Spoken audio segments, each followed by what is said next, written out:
Hello everyone. I hope all of you are doing great. In our last story, we saw how baby Moses was being saved and how he was being taken care of in Pharaoh's palace. Now, Moses grew up in the house of the Pharaoh and he became a very wise and a great man. Now, today's story is about why Moses ran away. Can you see a man running away from Egypt there? And can you see some men chasing him? Do you know why they want to kill Moses? Let's see what happened to him. Now Moses grew up in the house of Pharaoh, the ruler of Egypt. He became a very wise and a great man. Moses now understood that he was not an Egyptian, but that his real parents were Israelite slaves. So one day he decided to go to see his people, how they are getting along with the Egyptians. My dear friends, it was a terrible sight. He saw an Israelite man being beaten up by an Egyptian. Now Moses is 40 years old.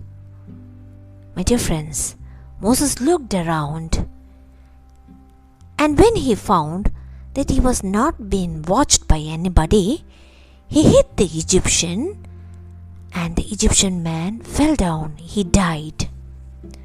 Then Moses took his body and hid him in the sand. Troubled Moses went back to the palace.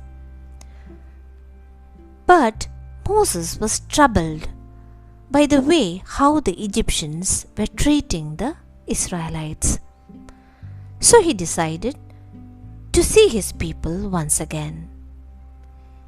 The next day he got out to see his people.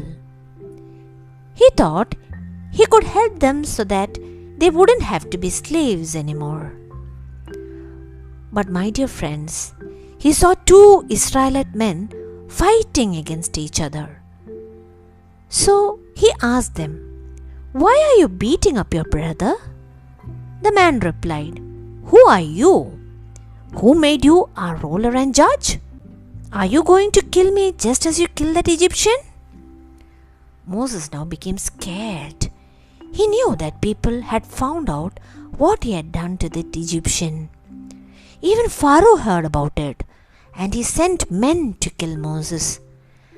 That is why Moses had to run away from Egypt. My dear friends, when Moses left Egypt, he went far away to the land of Midian. There, he went and sat near a well. Now the priest of Midian had 7 daughters, and they came there to draw water to fill the troughs to water the father's flock. But as usual, the shepherds came and drove them away. Seeing this, Moses got up and helped the women and watered their flocks. So that day, they were able to go home very early. So their father inquired why they came home so early today. They said there was an Egyptian man who helped them in watering their flocks. He asked them why he didn't bring him home, and hence asked them to bring Moses home. Later, Moses consented to stay with Jethro. He now agreed to shepherd Jethro's flock.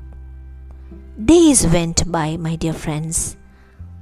Jethro, the priest, gave his daughter Zipporah to Moses.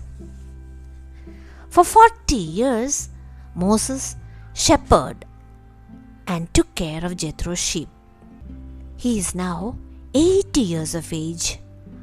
Now one fine day, while Moses was taking care of Jethro's sheep, an amazing thing happened. Do you know what happened? I'll be telling more about it in the next episode. But in today's story, what can we learn? Now, my dear friends, Moses reacted in a very human way to the cruelty and injustice he saw. But his way did not accomplish anything. Instead, he became a murderer in the eyes of the people he was trying to protect. My dear friends, God's ways are not like our way. God's ways will work. We must submit to His ways of doing things. Here, Moses looked like someone in the perfect position to help the Israelites, but he threw it away by taking revenge himself. My dear friends, God was still able to use him, but He had to give Moses time to grow out of his anger, pride, and lack of dependence on God. Now, my dear friends, here is a lesson for us also to learn.